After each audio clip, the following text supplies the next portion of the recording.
When somebody says, oh, he's so selfish, all he does is think about himself or herself, what that means ultimately is that the person is using only the superficial, gross layer of the mind and is not accessing the subliminal level in any conscious fashion. Because, let me give you the example, or how it works. Eating has to do with our relationship with ourselves, but bathing has to do with our relationship with other people. And I don't just mean in terms of, you bathe the body to purify it for appearance sake, because you're purifying the skin. The skin is our organ that we interface with our environment, and how we treat our skin creates karma with our environment directly.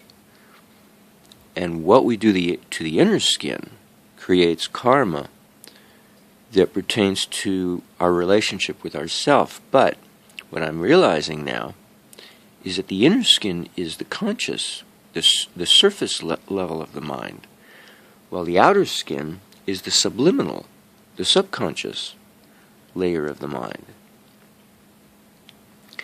So, and the nutrition of the inner skin is very sophisticated, very complicated. You have to earn your money to buy food and cook it and prepare it, and then you make holidays around food. While the bath, do you know of any holidays around the bath? Well, let's invite the family over for a communal bath. Yet that's the subliminal area of the mind. So all of this focus that we have in our culture, even religious focus, is centered around our relationship with ourself. Talk about selfishness. And the superficial, surface level of the conscious mind that we have conscious access to. And we ignore the subliminal. We ignore society and the environment. We ignore the forces of nature, which are in the realm of the subliminal area of the mind. This is where Prospero, in The Tempest, Shakespeare's play, accessed Ariel, the sylph, the nymph of the air, in charge of the air, the fairy in charge of the air, the spirit force, was through subliminal forces. And, we would say, well, that was magic or fairy tale, because it was a tale about a fairy. But it's for real. But because we don't deal with man's relationship with his environment, we rape the environment instead. It's no small wonder we circumcise a guy, because that's... The camera's doing funny things. Because that's the subliminal, because it's the outer skin, the foreskin that we remove. We don't... And then we take away the appendix, which is, in a sense, subliminal, because it's the lower reaches of the intestinal tract, not the upper. If we took away the tongue, that's what we consciously use to taste food. But the appendix, we have no awareness of what goes on down there. So any area of the body that's tucked away in some crevice or nook and cranny that we're not aware of, that's a subliminal area of the mind in all likelihood. Well, I'm saying this because a funny thing happened on the way to the forum. That's the title of a movie that Zero Mostel and who else was in it? Was it Gene Wilder? It might have been Gene Wilder and Zero Mostel. I can't remember. Somebody played with Zero Mostel, and it might have been Gene Wilder. A funny thing happened on the way to the forum. I think it came out in the late 60s. Anyway, oh yeah, and it had a cameo role of that silent movie actor. Oh God, what's his name? The guy who always did deadpan. He always had a straight face. He was short, and he did his own stunts, and it was some miraculous stunts. Oh, Buster Keaton. He had a cameo role. he had somebody told him to hike around or jog around the 7 hills of Rome, and so every once in a while you see him appear in front of the camera. He's jogging, and he had like a pith helmet shaped metal Roman helmet. It looked like a pith helmet, but it was made out of metal. It was oversized, and he's jogging around the 7 hills of Rome. Oh, that was such a funny movie. Anyway, so a funny thing happened on the way to my childhood when I was an adolescent. I fasted for 2 years on fruits and vegetables, and it was a complete fast, something that's unprecedented in the experiences of mankind. Nobody knows how to deal with it because nobody's dealt with that before. People have fasted. Gandhi has fasted, but he didn't do a complete fast. You'd say, why? He fasted unto the death. Isn't that a complete fast? Nope. A complete fast is a fast in which the body is given prominent role to terminate the fast, not the person. And I'm not talking about death either, or sickness and ending up in the hospital. I mean success. When the fast is over, the body regains its appetite because it regains a huge surge of energy that courses through it, that revitalizes and revives and turns back on all the functions of digestion that were busy being turned off by the process of digestion. If you know what I'm talking about, if you know anything about fasting, then you know what I'm talking about, what I just said. That hint would give you the way. But I have to explain for the rest of us, because most people don't know anything about fasting. If you go on a water fast for more than 3 days, the digestive system shuts down. And it shuts down in a progressive manner. More and more, day by day, it shuts down more and more.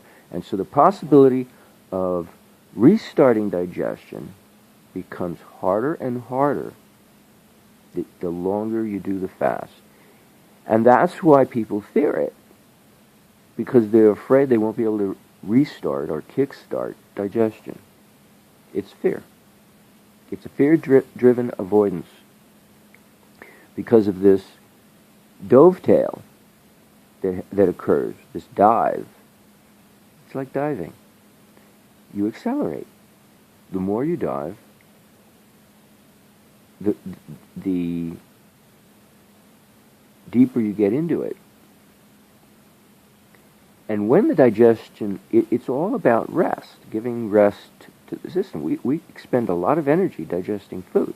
And when you give it rest, by resting the digestive system, you're able to give the body a lot of rest, even in sleep that you never attained before.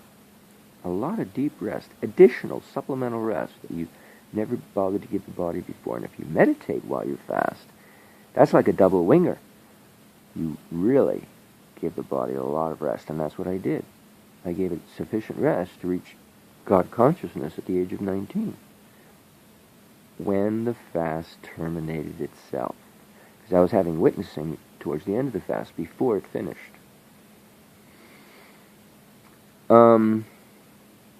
Partial witnessing. Anyway, so what happens is the body reconnects with prana, earth prana. There is a biosphere of energy that surrounds the earth that, for the most part, we're not connected to for some reason. I don't know why. But when you do a complete fast, it's like a tune-up, like taking your car to the auto shop, because there's a phase transition that occurs should you succeed in completing the fast, which is not an easy deal.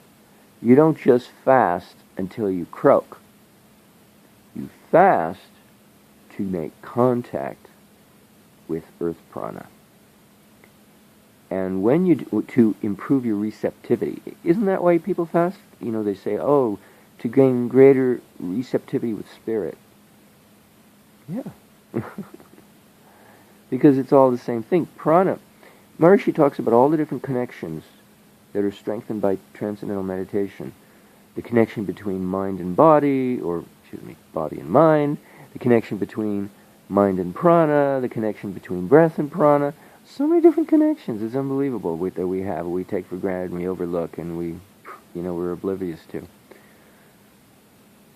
Well, the connection the body has, or the breath has, I think it's probably the breath, that the breath has with prana, it's like, and Maharishi says this, that when you do pranayama, the breathing becomes more refined, and so that's kind of one way at which people can pursue yoga, similar to TM, is by use of pranayama.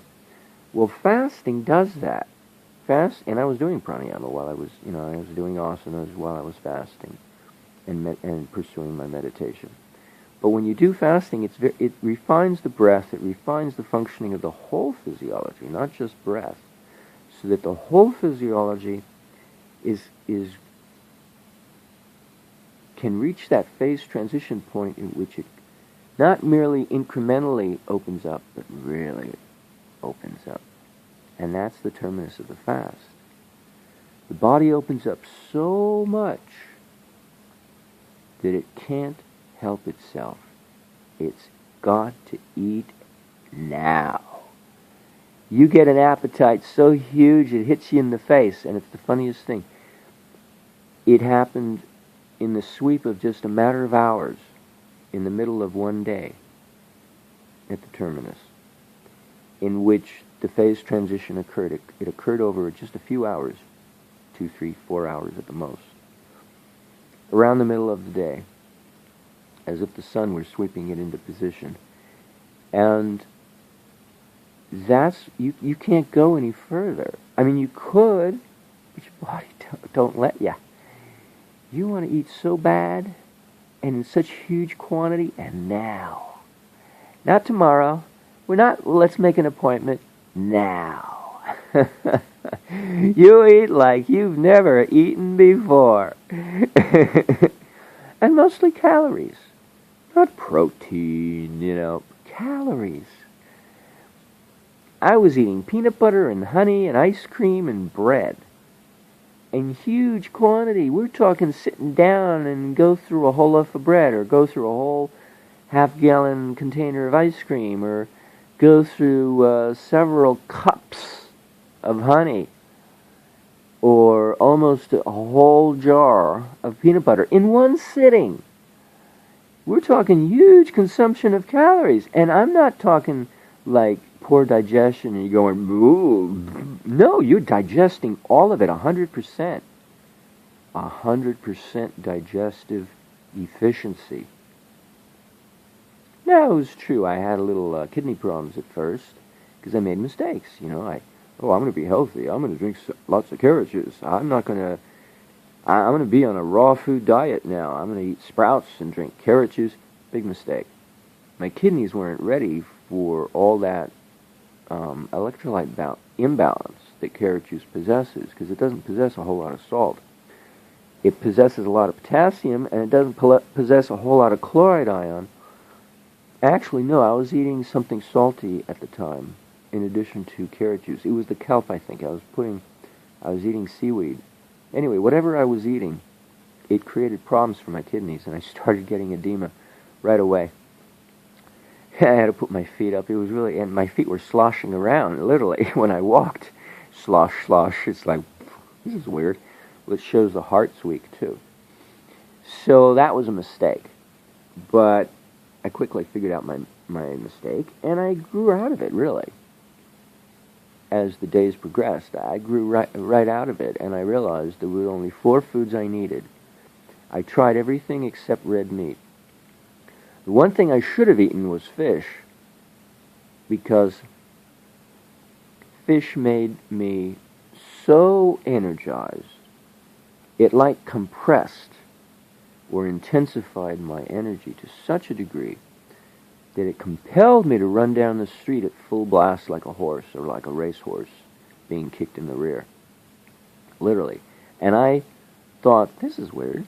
It's one thing to feel compelled to eat, but to eat something to compel you to run down the street, no, that's something wrong.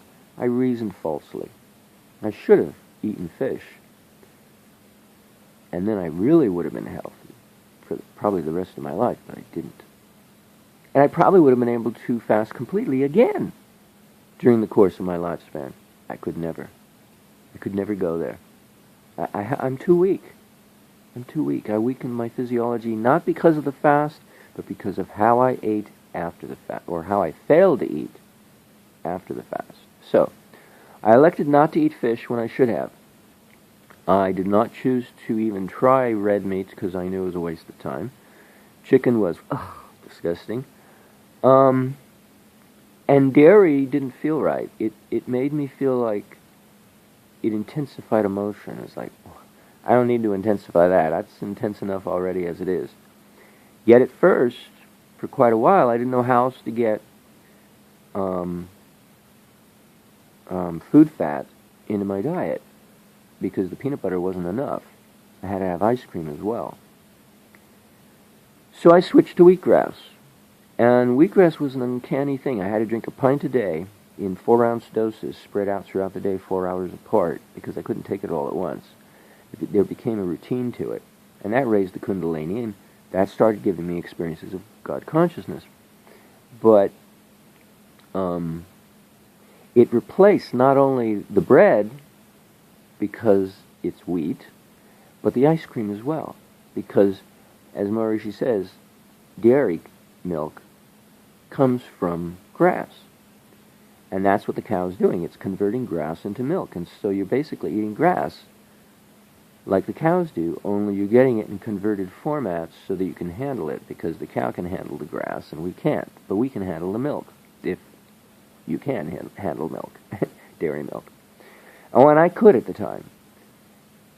Except milk wasn't, not enough calories. I needed something more, and so I chose ice cream. But had I eaten fish, I probably would have avoided ice cream. And I may not have needed peanut butter either. I don't know what else I would have eaten to balance out the use of fish, but it would have been a different mix of selection of foods to counterbalance each other. Because I was creating balance among my selections, but I already had imbalance because I gave up on the fish. So I already had imbalances. As adroit as I thought I was doing such a great job, I was not. Anyway, so the fast does an amazing thing when it's done correctly. And Johanna Brandt said, you're going to have problems staying on a raw food diet. It ain't going to be easy, because if you do my protocol as I specify in her little book, The Grape Cure, you will achieve a complete fast, because I've done this, I've applied this protocol, I've learned it the hard way by trial and error on hundreds, if not thousands, of clients in South Africa. She was operating a clinic in South Africa, putting people on a complete fast to cure them of whatever was ailing them. And it worked pretty much most of the time. But she had to learn how to apply the fasting, and it became a very methodical protocol that she developed. And this is way beyond Gandhi or whatever. This is very scientific and very elucidative how she went about it. I memorized her book cover to cover. I could tell you exactly what the book said. What do you do in this circumstance? You do this. What do you do in that circumstance? You do that. I had the whole thing memorized. It's a tiny book. There's not much to it. For a teenager, to memorize something. I memorized my Haftorah, my Torah portion, all the prayers for bar mitzvah. It's like, it's not hard when you're a kid to memorize things. So I just memorized the whole book cover to cover. And I applied it. Everything, whenever something came up, what does it call for? The book says do this. Okay, I did that. And so I had all the answers on how to fast, which I'd never had before. Her protocol and her system, The Grape Cure, by Johanna Brandt, Brandt. It's German, I think. B is in boy, R is in Robert, A is in Apple, N is in Nancy, D is in Dumb, and T is in Thomas. Johanna Brandt. Johhanna. Johanna. I say yo, but it's a J. It's, the German pronunciation, I think you would say. Or the Jewish, because Jerusalem becomes Yerushalayim. It gets a Y sound even though it's a J letter. So I'm using the. It's similar to the German. That's why Yiddish and German is kind of similar. Yiddish is derived from German, Polish, and Hebrew. So there's some similarities. Johanna Brandt. So I think the D is silent, either that or it's just in a muddle mixed in between the N and the T, and you don't notice it's there, sandwiched between the N and the T.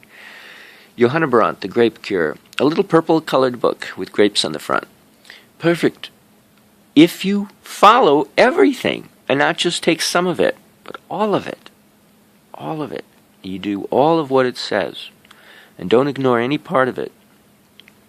If the need should arise for applying any subsidiary part, because, it has various parts. Here's the primary part, and then there's the supportive parts in case you need to use them, make use of them. And one had to do with enemas. So, it's up to need. So, I was able to achieve completion in my fasting procedure because I'd been fasting for 2 years using Arnold Ehret's system, and it worked for a limited duration. It took me to a certain point and then left me hanging, and I became frustrated. So now what do I do? Because I was having physiological sensations that were not comfortable, and it had nothing to do with being weak. It had to do with the inability to go further in the fasting process. I was blocking myself. I was stepping on my own toes. I was blocking myself. The procedure that Arnold Ehret had specified was a water fast to go further, and my body was too weak to go further. See, when you're sick, you can't do a complete fast. You're too weak. And I was born congenitally defectively weak from birth, and my internal organs, like liver or whatever, are not fully developed, and so I couldn't go all the way even if I wanted to. But with Johanna Brandt's Grape Cure, I could. That gave me the leap of technique that I lacked for a leap of faith. I couldn't do a water fast even if I tried, even if I wanted to, and I did try, trust me. Who's that guy? Johnny Lovewisdom had a technique that was quite remarkable.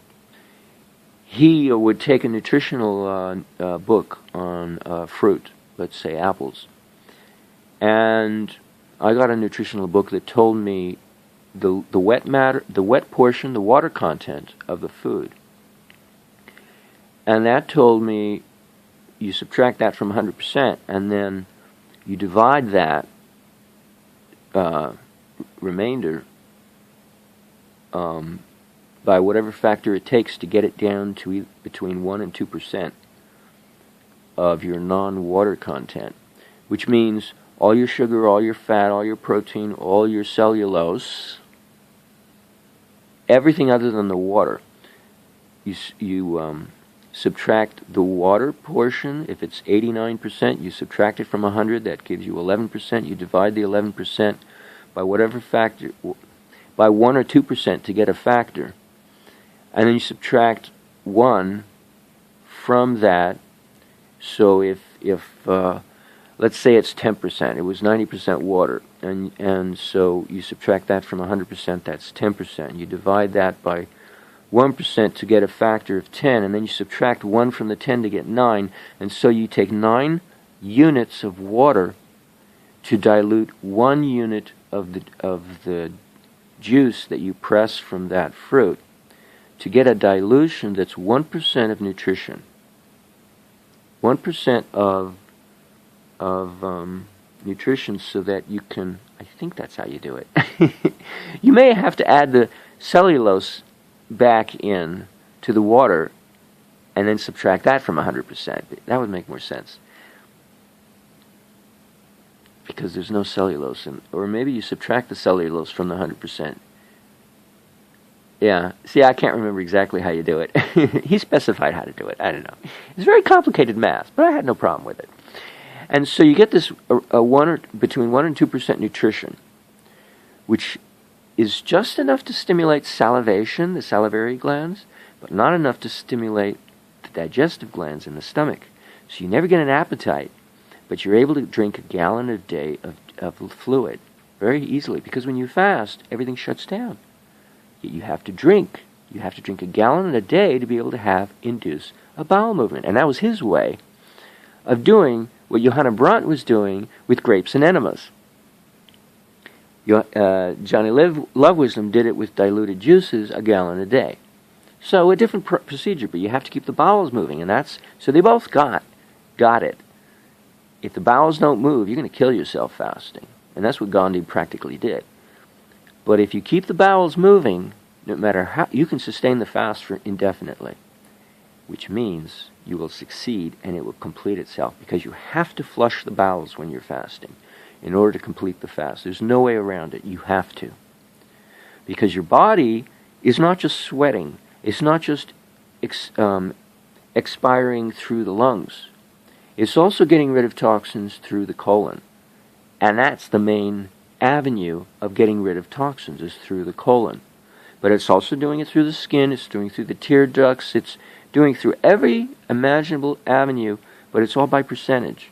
And the greatest percentage of toxic release is through the colon. And so if you don't keep the colon flowing and flushed with something to replace what you were doing when you were eating, then you will kill yourself probably if you take the fast to its limit, instead of getting that completion, that tune-up that reconnects your body with prana, and you get this huge inrush of energy. It's unbelievable, the quantity. Eric Dollard said that he fasted for 2 years and he regrew a whole new set of teeth. I never did that because I was a kid, so I guess I didn't need to. But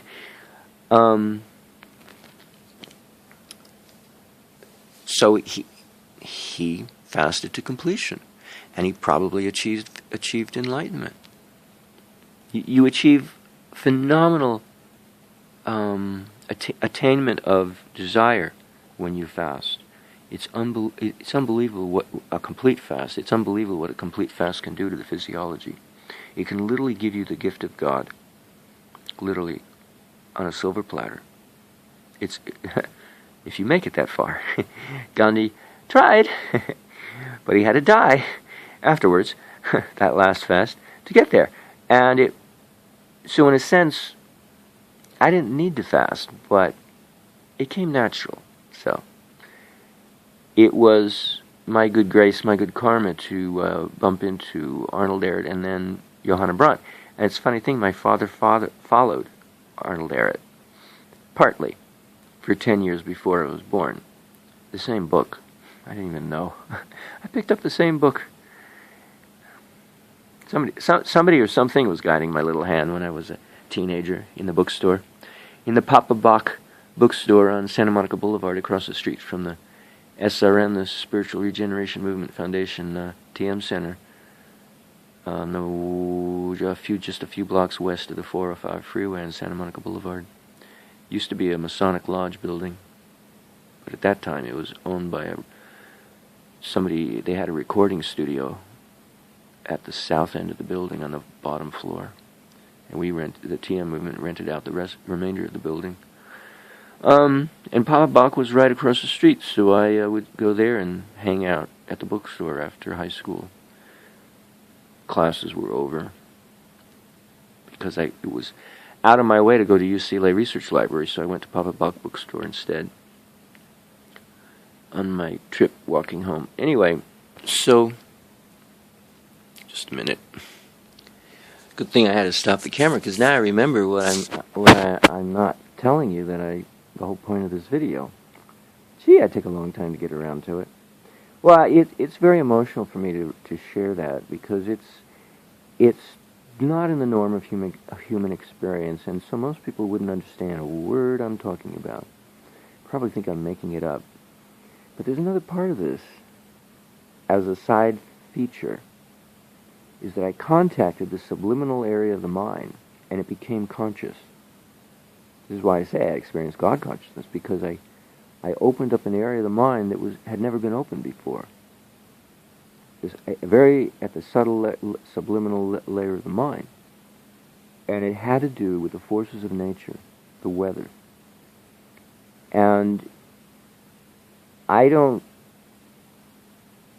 but in an indirect fashion, not in a direct fashion. In other words, my body became a voodoo doll in which whatever I do to my body from that point forward, I do to my environment.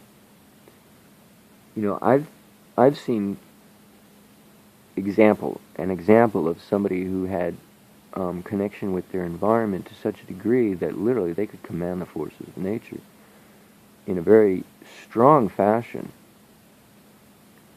because they had conscious control. But see, I gained subconscious or subliminally conscious control of the environment, which is not the same thing because it's only a partial hold. It's kind of like grabbing the foot, the ankle of somebody instead of taking hold of their heart, or their soul, the heart of them. So I had like a partial hold. So what I did to my body became what I did to my environment under certain circumstances. And I'm describing sanyama basically, but it's in a partial sense, just like a taste of it. So I became conscious of the fact that I'm responsible for my environment because now I'm responsible to my body. Because whatever I do to my body, I do to my environment. It created a weird, subversive relationship. Let me give you an example, and this is what I'm getting to. Salt. Normally we need more salt when it's the summertime, when we're hot, and we need to sweat. We need more salt. I need it in the wintertime to raise the temperature indirectly by way of raising the air pressure, the meteorological condition of air pressure outside, in order to raise the temperature to become more comfortable. Literally, I was doing things that garnered for me a lot of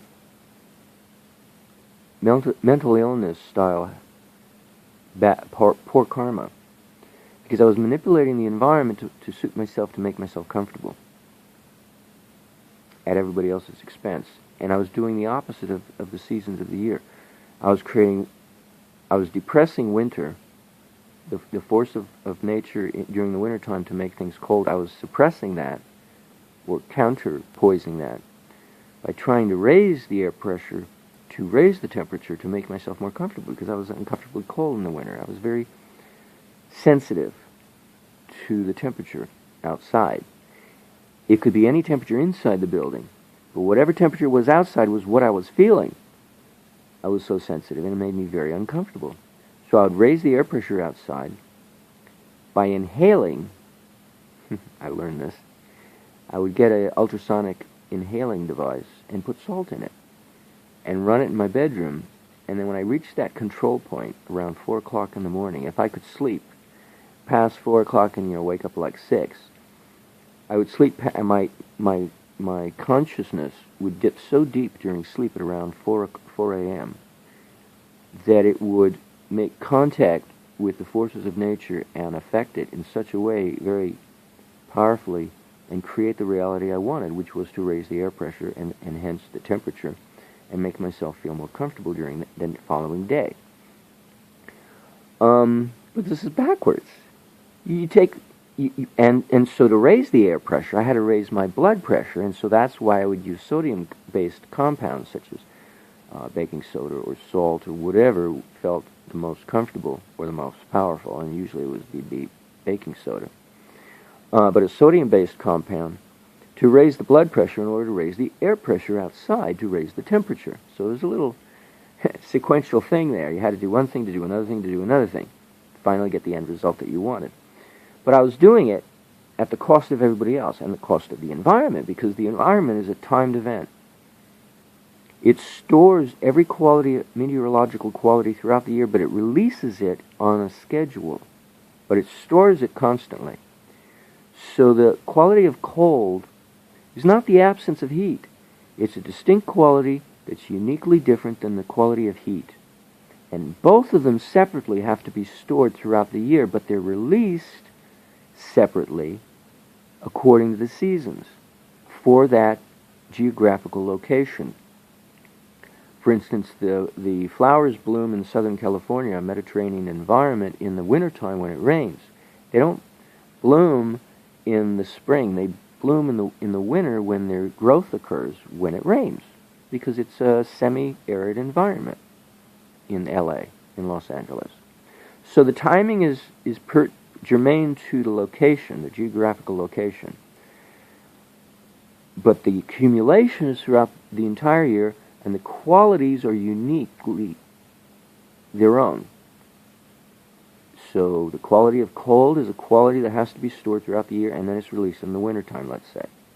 The quality of heat is not the lack of cold, or vice versa. It's a quality all itself that has to be accumulated throughout the year, and then it's released in the summertime, because that's the way nature designed it, on schedule. And this is when Dharma is prevalent. The seasons come in their time. They don't come off time. You don't get the kakemimi mix-up, which you get when the environment is so stressed that it can't do things in an orderly fashion like it normally would want to. And you don't get droughts when you normally don't get them. You know, you get the rain in time, and everybody is happy because everything comes in its season. They can plan in advance when to plant their crops, you know, because everything will come when it's supposed to, on schedule. Because there's Dharma. Dharma is then, you know, that factor of supportive nature, that because everything is in nature is usually well regulated in a seasonal fashion when it's released. When are the different qualities of meteorological conditions released, each one? It tends to be released on schedule if Dharma is prevalent, predominating its influence in the environment, rather than its opposite, adharma, the lack of Dharma, the absence of Dharma. It's not, doesn't mean immorality, because Dharma is normally sometimes associated with morality. It means amorality, the lack of Dharma. Anyway, so this is how weather works. And the spirit forces, you know, the sylphs and nymphs and whatnot, they're in charge of the scientific aspect of how does it rain.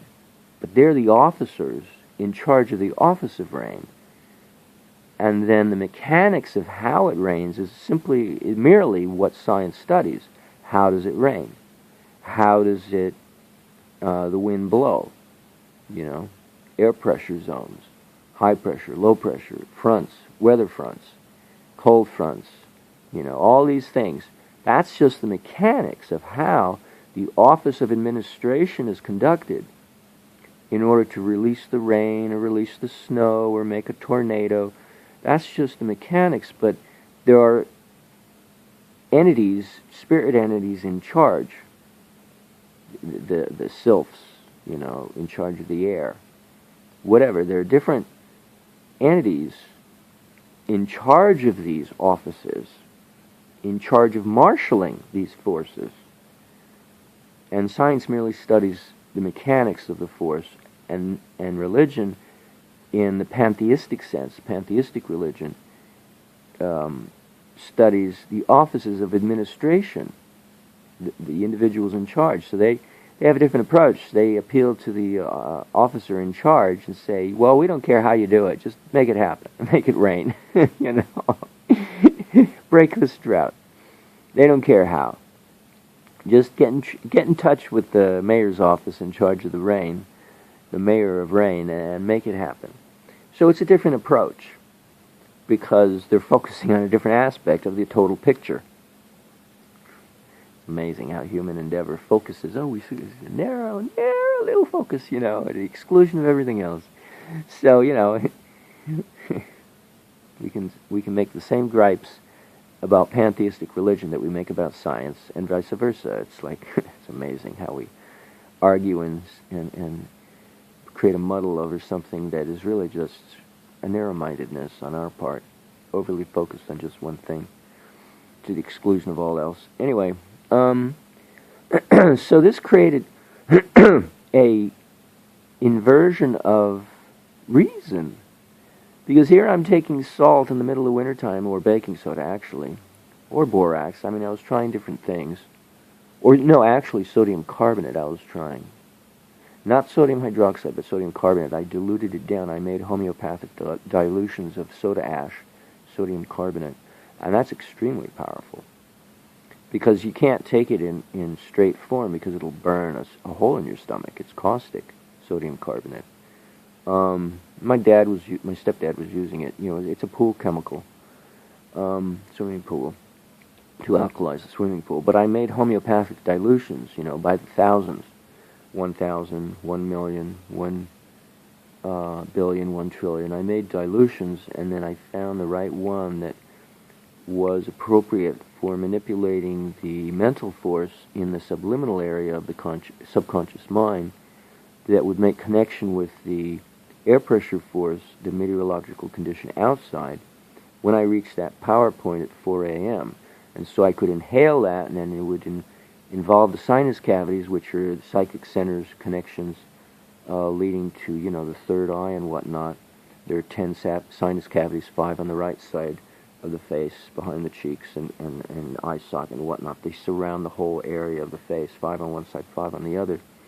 And so by what I was inhaling during the 4 a.m. period of sleep, I was able to make Sanyama style connection to the forces of nature outside to create the effect I wanted, which was to raise the air pressure. So I was focusing on the sodium ion exclusively by way of using a very strong alkali of sodium carbonate. But so because it was so strong, I had to dilute it using homeopathic style dilutions. I think I used pint-sized juice containers, carrot juice containers that I had washed out and dried, and I made 1 part per 1,000 dilution per bottle. So I had them all lined up and numbered in a row. These pint-sized juice containers filled with distilled water and 1 part per 1,000 of the solution from the prior bottle. So I kept making dilutions that by a factor of 1,000 greater than the bottle before it. So I was able to get successive dilutions by a factor of 1,000. It was very powerful, and it turned me into a healer. I was able to take on other people's stress. It was unbelievable what it did to the physiology. To drink that every morning, to take a drink, and to make sure I had some wheatgrass. I would eat whole wheatgrass. I wasn't even juicing it. I was just eating the small wheatgrass, very young, stubble, very edible, because it's not very fibrous. It's like a salad green at that point, very tasty. And a very light diet of vegetables and tortillas, unbaked tortillas, corn tortillas, and frozen vegetables like baby corn and baby peas. A very light diet, and a very refined diet, and it turned my body into a healer. It was very a healing body. I could take on other people's karma. It was unbelievable. But this is all because I had done the fast ahead of time. So one of the things I was finding was that, and I'm finding now, is that my desire for salt is skyrocketing. It's this is middle of November now, and my desire for salt is skyrocketing. Not like I should have, had a desire for salt in the summer, but I don't. My desire for a salt bath is now in close to the winter, the winter solstice, and it's kind of weird because it's opposite. But it's because I want to raise my body pressure to compensate for the drop in the air pressure. So that whether or not I have an impact on the environment doesn't matter. But it's because the blood pressure and the air pressure outside are linked. They're analogous conditions. One has to do with the body, and the other has to do with the environmental body, the cosmic body. As is the personal body, so is the cosmic body. It's a Vedic expression. Well, that's what the fast created, that reality. As is the microcosm, so is the macrocosm. it created that reality for me. And so the air pressure affects me, in which, people say they get depressed in the wintertime. Yeah, because the air pressure tends to drop. And they just don't know it because it's in in the subliminal area of their subconscious mind, so they don't realize why they get depressed. It's not merely the lack of light, it's the drop in air pressure, too, that affects their depression, their, or neurosis or psychosis, whatever you want to call it. I gotta flip. My back is straining me. Wait a minute. Sorry.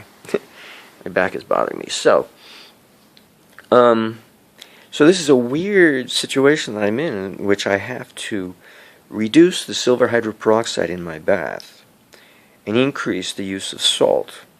And not just plain salt, but salt in conjunction with magnesium chloride as a supplemental ingredient to the sodium chloride portion of the salt. In other words, I'm not using sea salt, so I have to artificially fabricate a duplicate of sea salt by using a small amount of dead sea salt, which is predominantly magnesium chloride, in addition to the pure rock sodium chloride salt that's used for swimming pools, because you can't add magnesium chloride to a swimming pool. It messes it up.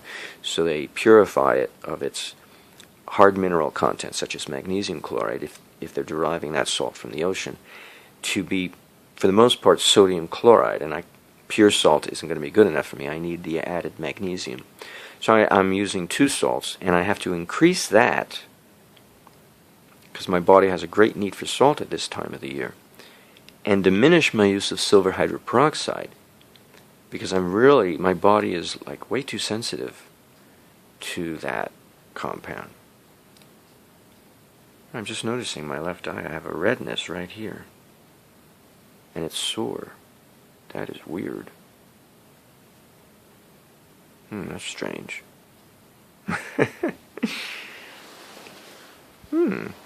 I should look in the mirror. This is...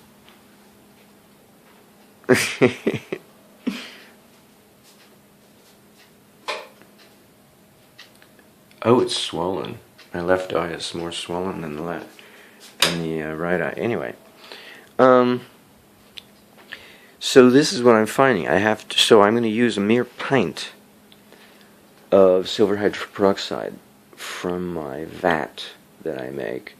I used to spill in the whole thing, and then I went down to 1.5 gallons, and then to 1 gallon, and now I'm going to try a pint. Maybe I should just try a cup, because I really don't want to use a whole lot of silver. I've become very sensitive to silver, but I'm going to want to use a lot of salt, in addition to magnesium chloride in the bath. And I still put a lot of MSM because that's kind of transparent. I don't notice it. But it effectively helps me utilize the silver more effectively. So I put it in, but I don't notice it. It's. I'm sure I do notice it. I just take it for granted. Is what it amounts to. But the salt I notice and the silver hydroperoxide I notice. So I really have to invert my use. So I had to tell you all of that backstory to tell you what the point of the video was, which only takes 2 seconds to tell you. I got to reduce the silver hydroperoxide and increase the sodium and magnesium chloride portion of the bath because of this time of the year, to help compensate, to help me deal with the stress of the cold of the environment, which has been severely affecting me at night when I sleep.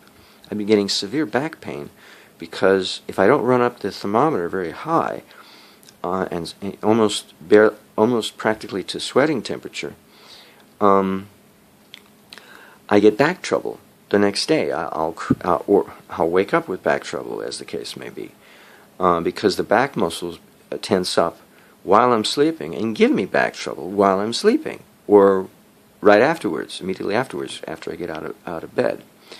So, oh, you know what else I need? I need to put cayenne pepper in the bath, not merely salt. See, I didn't know this when I was younger. Cayenne pepper, of course. I bought cayenne pepper and then I didn't use it because it was the wrong time of the year. It was spring and summer. Oh, I'm glad I made this video. I just taught myself I need to restart my use of cayenne pepper. See? So it's seasonal. When to use cayenne pepper. That'll help my physiology cope with the winter more than anything. The salt will be useful, but it'll be the cayenne pepper that really helps. Oh my God, this is so fantastic. I may not even have to put salt in the bath now that I think of it. Wow. You see that? Wow. It's cayenne pepper I need. I will need salt, that's true. But the bath is the wrong place to take it. You know why? Because silver gets into the skin, and when the salt is there, it coagulates the silver. Literally, it curdles it. And that's like a way to get argyria in a sense, in a limited sense. Not as bad as sunbathing. And it's counterproductive because you want to keep silver in solution. So you don't want salt in the bath at the same time. And that's what I was worried about. How am I supposed to do this? Because you don't use salt, you use cayenne pepper. Now, I don't know what to use to cool the body by taking baths in the summertime. Obviously, you stay away from cayenne pepper, but what do you put in the bath to cool the body? I don't know. I've never found a substitute. I was trying to use cloves, but cloves is I would make a tea of cloves and strain out the solid matter and put that in the bath, but it's so powerful that I had to stop using it. It may be cloves to be used in the summertime and cayenne pepper in the wintertime. And then whatever minerals you put in the bath water will be because you need them and not because you need them for overcompensation due to the extreme weather conditions. But you need them merely for their nutritional value. And you're absorbing it through the skin rather than through the stomach. That's the only difference as far as the bath is concerned. So this solves the problem that I created for myself in the early 1980s, in which you can get karma for overindulging, but I was inhaling the mineral salts. I wasn't bathing in them, so that's different. I was making a psychic connection which empowered my psychic centers and gave me a psychological karma because I was misusing my psychic powers. But the bath doesn't do that. And so that's why I end up learning from the bathing procedure, especially the use of silver, heightening my sensitivity and perception of the situation, that it's not salt that I need in the bath to increase so much as I need cayenne pepper. And that's totally compatible with silver hydroperoxide, not salt. See, baking soda is compatible in a limited sense, because the chloride ion's not there. When the chloride ion is present, it makes it possible for the silver to precipitate. I say curdle or coagulate, but it's actually, the correct term is precipitation. And that means the silver becomes unstable and is counterproductive. It's contradictory to all the trouble I went to superoxidize silver into a hydroperoxide state to make it soluble so that I don't get argyria and I create a metabolite of silver that I can metabolize. So salt is really my mistake. And that's why my eyes are swollen, because I'm putting a lot of salt on my food, which I don't seem to handle very well because of all the candida in my body. So it's really not the salt that I need so much as the cayenne pepper. So that's really what we should be combining with silver hydroperoxide. It is not a mineral salt of our choice, but either a tea made of cloves or a tea made of cayenne pepper. And then so it's MSM and silver hydroperoxide, because when you store silver hydroperoxide for long periods, if you add MSM, it helps stabilize the silver so that it's less likely to come out of solution and precipitate. So those are the only two compounds you need, is silver hydroperoxide once you make that, and MSM. And then anything else is extra, but it should be herbal. Anything extra. Not a salt, per se. Because the salts tend to get in the way of the use of silver. In other words, the salt should be eaten, not bathed in. It's okay to eat salt, but bathing in it is a mistake because you're already making use of silver, and just about anything else will overly complicate the situation. But cayenne pepper, that's compatible in the bath with silver hydroperoxide and MSM. So that's what I'm going to do in the bath this morning. So it's a good thing I made this video ahead of time before taking the bath, before drawing. How he's like, I shall draw the bath for you, master. It's like, what? I'm going to draw it with a pencil? No. And I bought high, 150 heat unit 150,000 heat unit cayenne pepper. It's a different genus or a different species of cayenne pepper that's so totally potent. It's unbelievable. Great for the bath. Because you don't have to use much. Very, very, very powerful. But I gotta watch it because otherwise the scrotum around my testicles will burn like hell. So I gotta be very, very careful how much I put in. But that's good. It'll give me the effect I need. Open up the capillaries, get the circulation going without raising the blood pressure that sodium salts tend to do. So this is the right way to do it. So after all these years, now I finally have the right karma and consciousness to figure out these things and to do it correctly and not make mistakes like I did before and have side effect problems that I had before. And then I won't have to run up the thermometer so high at night when I sleep at night because I'll be bathing in cayenne pepper. I don't know about putting it on my food. I don't like eating cayenne pepper. And I don't like eating cloves either. But I don't mind putting it in the bath. So I think that's it. Cloves in the summer, cayenne in the winter. And you make a tea to remove the fiber. That's when the coffee filter papers come in handy. I don't use them anymore for silver because I use hydrogen peroxide to process all the particles of silver, so I don't have any particles to filter out. But I still have them and the funnel to support the cone-shaped coffee filter papers. So I'm going to use that to filter out the particulate matter of cloves. The cayenne pepper doesn't have a whole lot of particulate matter, so I don't mind putting that whole cayenne pepper powder in the bath. I don't mind. And so then it'll help clear up my eye condition. I have a swollen, I can see it in this dim light that this is slightly discolored in here.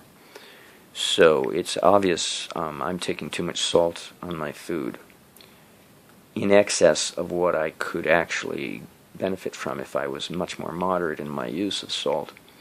Because I should be using cayenne pepper in the bath, not salt so heavily, or at all. Because the salt is counterproductive to using silver hydroperoxide in the bath. So I probably will exclude salt from the bath and see how that works. And just use salt on my food alone. And just use cayenne pepper and silver hydroperoxide and MSM. So I'm going to try that. So thank you for indulging your patience and listening to me talk about all that other backstory.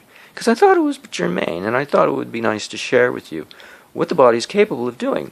So you go out and you get a little book on Johanna Brandt, The Grape Cure, and you just follow it to the letter, and you'll be able to fast and do asanas, do pranayama, take walks, and do meditation, and it's really a cool thing. Anyway, enough said.